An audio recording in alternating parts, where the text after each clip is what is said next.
Mm.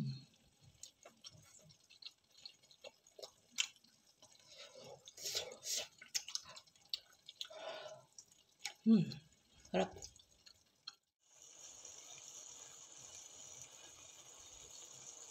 Good morning! Andito naman tayo sa aking kusina.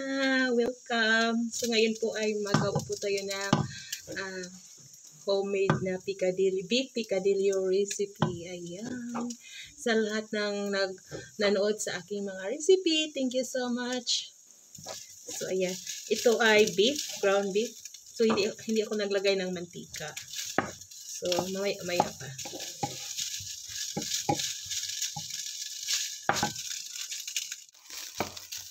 Yan, hindi ko pa yan nalagyan ng mantika. Maya-maya. At yan ang ating mga ricados. Prepared na po yan.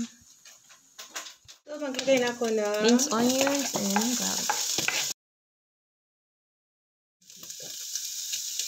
Cooking oil.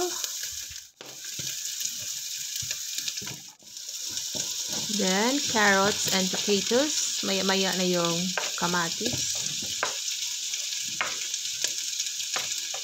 Pag luto na ang potatoes at carrots, ilagay sa food keeper. Sit aside muna mga my loves para hindi siya malata. Maya-maya ibalik naman natin. Ngayon, ilagay na natin yung kamatis at mamaya-maya naman yung red bell pepper.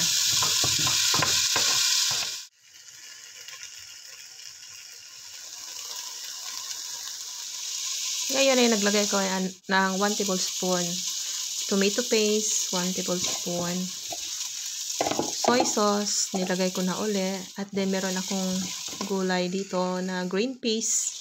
So naglagay ako ng patis. 1 kutsara ng vegetable powder, paprika powder, garlic powder, white pepper powder, raisins. At maglagay ako ng 2 kutsarang tubig.